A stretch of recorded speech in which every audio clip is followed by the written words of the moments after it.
Muito bem-vindos, muito bem-vindas ao grupo assistencial espírita Frei Anselmo. E você pode nos acompanhar, curtindo inclusive nossos vídeos, nossas atividades no Instagram, no Facebook e também no YouTube.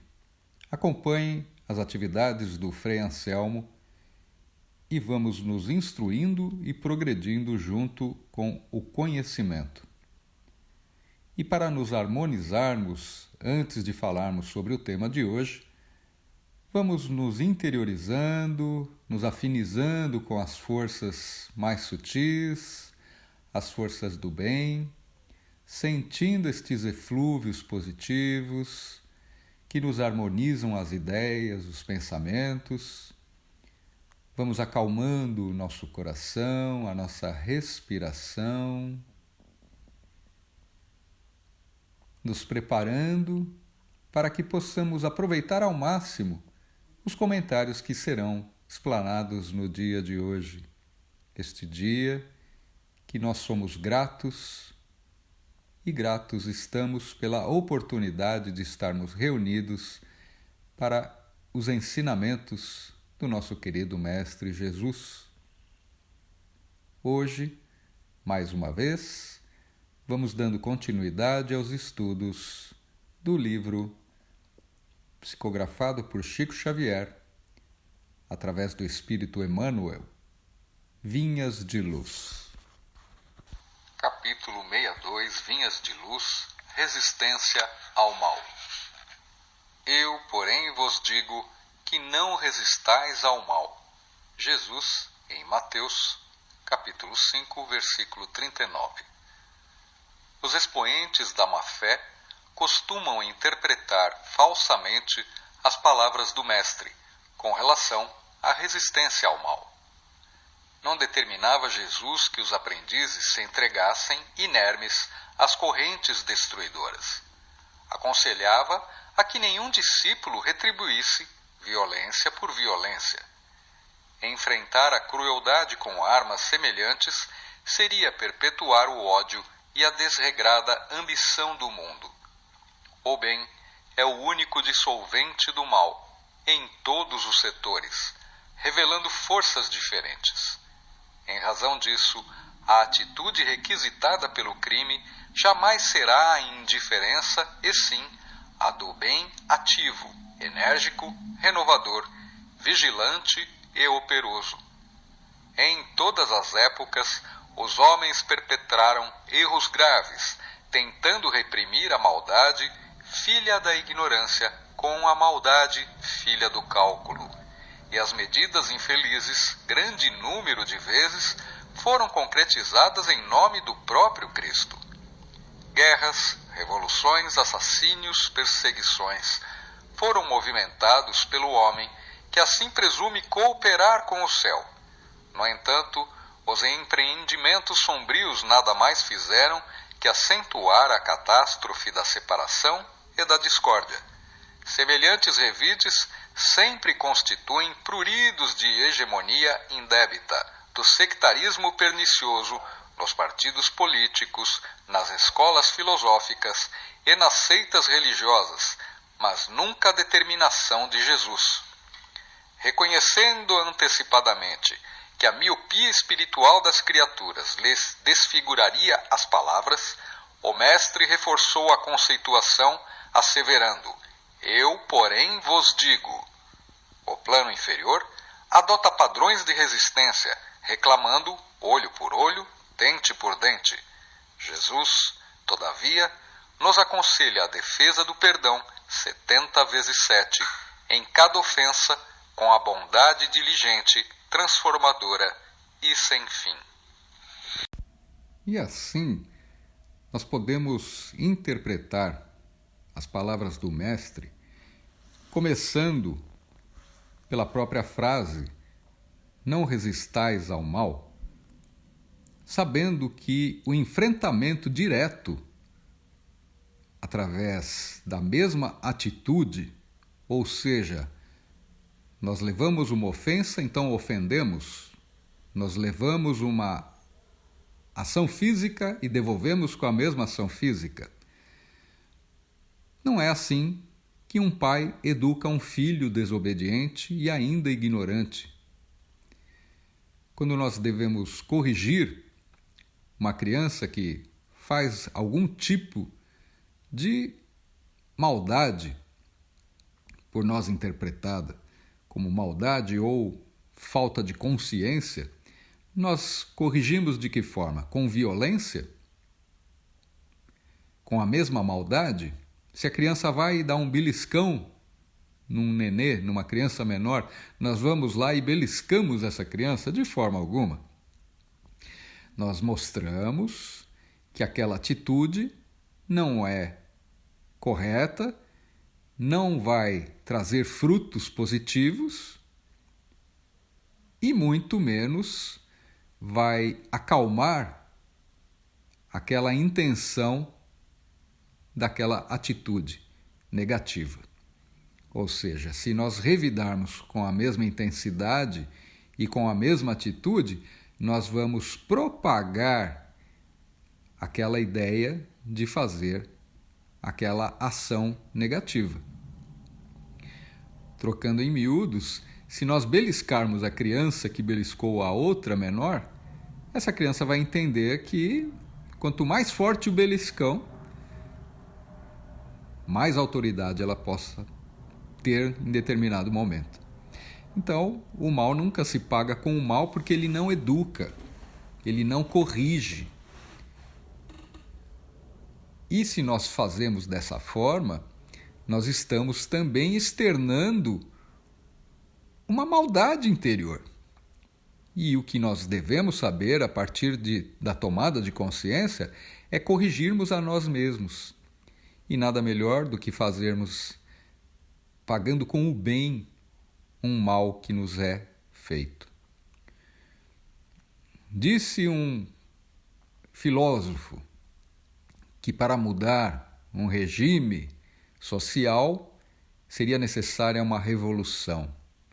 Mas a história da humanidade nos prova que a revolução, em termos históricos, só trouxe mais desgraça e mais violência.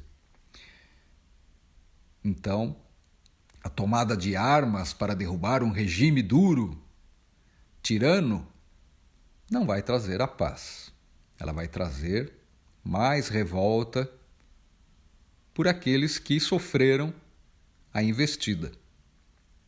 E isso se torna aí um ciclo vicioso, tanto que a história da humanidade é repleta de tomadas e retomadas de poder. E como é dito no Vinhas de Luz, muito se fez de forma errada, fazendo a maldade com segundas intenções, muitas das vezes, em nome do próprio Cristo. E assim foi desde o ano de 1096, com as primeiras cruzadas, tomando como justificativa retirar os infiéis da Terra Santa, da Terra Sagrada de Jerusalém, quando que, na verdade, a Igreja intencionava aumentar o seu poderio sobre as terras do Oriente, tomar riquezas do Oriente, expandir o seu poder também no Oriente, uma vez que, na Idade Média, a Igreja tomava como todo o poder que ela tinha, toda a Europa ocidental.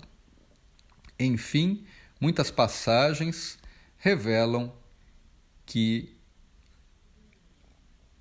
a violência cometida em defesa de uma violência sofrida nunca trouxe paz. E assim foram a segunda, a terceira, a quarta, a quinta, a sexta, a sétima e a oitava cruzada durante quase 180 anos e causando desgraças, sofrimento e dor. Ou seja, a violência nunca trouxe a paz. E o homem, na sua inferioridade moral, se aproveitou desses momentos, assim como nós individualmente muitas das vezes aproveitamos a ocasião para deferirmos um golpe e não combatermos em nós mesmos o que muitas vezes é o orgulho. Porque se nós sofremos uma ofensa, nós sofremos uma ação do mal, o orgulho pode falar muito alto e nós devolvemos na mesma altura, achando que com isso nós seremos mais respeitados. E isso é um ledo engano, é um equívoco, pois que você só vai acirrar mais ainda os ânimos daquele ofensor, daquele que foi por nós julgado como maldoso. Então, mais uma vez, nós entendemos que pagar o mal com o mal não é a melhor receita. E Jesus reafirma que a única e exclusiva forma de atenuar o mal é o bem exigente, o bem que corrige. Mas lembrando que o bem que corrige nunca é agressivo, nunca é violento. O bem que corrige é benevolente. Ele respeita e ele acalma, ele apazigua. É como se você fosse curar uma ferida, e como que você vai curar esta ferida? Acelerando o processo ali da enfermidade, né? Atritando aquela enfermidade, tratando com brutalidade. Não. A necessidade de tratar com carinho, com delicadeza, é a que vai trazer a cura. Isso é e serve também para aquele que está se sentindo ferido e desfere o golpe. Isso também serve como exemplo que você não vai repetir a atitude do outro. Como é bem dito no Vinhas de Luz, é uma energia e uma força diferente da do mal. E muitas vezes ela vai provocar o quê? O espanto. Uma pessoa que vem e lhe ofende, não é? Que seja em palavras, que seja em calúnias, você respondendo na mesma intensidade e na mesma força, você não vai causar nem um pingo de admiração no outro. Enquanto que se você for educado, calmo e benevolente, você vai causar o espanto e a admiração. Como que aquele não agiu igual a mim? E aí sim você vai ser notado, porque o que é muito fácil é nós revidarmos na mesma moeda, né? Como comumente fazemos e fazem por aí. Então, lembrando, mais uma vez, que Cristo corrigiu Pedro quando ele desferiu o golpe no guarda que veio também prender Jesus no Monte das Oliveiras, dizendo que quem fere pela espada será ferido. Podemos também abstrair daí uma grande lição que cabe no tema de hoje. Quem com ferro fere, com ferro será ferido, ou seja, não é com a atitude igual diante do mal que nós vamos corrigir, que nós vamos trazer o bem à tona, à baila. Pelo contrário, nós continuaremos perpetuando o mal que nos foi investido. E assim, isso diz respeito à nossa reforma íntima, à nossa nova atitude, a atitude pensada em razão e em coração. Lembrando que o primeiro mandamento seria amar ao próximo como a si mesmo e fazer ao outro o que gostaríamos que fizessem para conosco, amando a Deus sobre todas as coisas. E não cabe, nesta frase, a atitude malevolente, não é? A vingança, por exemplo, não é? Não é correto nós nos vingarmos do outro. E nós não vingarmos é perdoarmos. Perdoar é uma atitude do bem, é uma atitude benevolente. Então, mais uma vez, nós entendemos e sabemos que o mal paga-se com o bem. Saindo daquelas máximas de Moisés, olho por olho e dente por dente. E assim é dito também no Vinha de Luz, que os planos inferiores, eles bradam olho por olho e dente por dente, como vemos, né, em muitas situações. E não é isso que traz o progresso, e não é isso que traz a ascensão do espírito, muito pelo contrário. E é dessa forma que nós podemos refletir, trazendo para nós, acima de tudo, esta grande lição, refletindo em nosso ser, em nossa alma, nos recônditos do nosso ser, onde ainda resistem a ignorância, o orgulho, a vaidade, o egoísmo, procurarmos dentro de nós mesmos pagarmos o nosso próprio mal com o bem, educando, superando, nos esforçando a cada minuto para acabarmos com a maldade que existe ainda em nós. Na verdade, a ignorância do bem faz com que nós hajamos de forma ruim. E com caridade para conosco, conseguiremos ir corrigindo a cada medida o mal que existe em nós. Lembrando uma passagem do nosso irmão Divaldo Pereira Franco, onde a mãe moribunda dava à luz a uma criança e a mãe, desesperada, pediu que Divaldo adotasse aquela criança. E, na verdade, Divaldo, muito bem inspirado, já se dirigia ao local do parto, ao casebre, onde aquela mãe, em péssimas condições de higiene e de saúde, iria dar à luz. Para lá ele se dirigiu, dando a guarida e dando alento a essa mãe, dizendo que ele iria adotar aquela criança e que a mãe poderia partir tranquila. E assim foi. E, depois de um tempo, a mãe, claro, desencarnou no momento ali do nascimento, e Divaldo, cuidando daquela criança, aos 8 meses a criança tornou-se enferma. E Divaldo desdobrou-se em cuidados para auxiliar aquela criança e fez uma prece, uma oração. E ali, naquele instante, veio a mãe em uma aura iluminada, conscientizar Divaldo de que ela zelava por aquela criança desde outras vidas, na verdade desde o século XI, dizendo que ali aquela criança iria crescer e resgatar atitudes tomadas de forma equívoca num passado distante, na época das cruzadas. E que, na época, em nome do Cristo, ele fizera muitas maldades.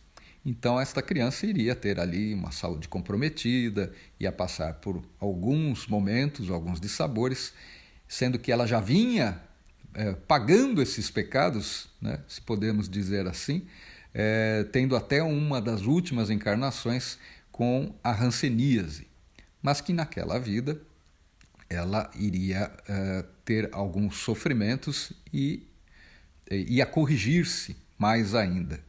Então, mais uma vez, prova de que as atitudes que este espírito, na verdade, somos todos espíritos eternos, que ele cometeu em uma das passagens terrenas, não trouxe benefícios nem para si nem para os outros, tanto que ele teria que resgatar o mal cometido, passando por enfermidades, passando por dificuldades, para que ele compreendesse que o mal que ele desferiu, né, investiu contra outros, sentindo na própria pele, é claro que ele iria repensar suas próprias atitudes. Então fica aí mais um exemplo presente, bem próximo de nós, através do irmão Divaldo, que o mal paga-se sempre com o bem, nem que seja através do nosso próprio sofrimento.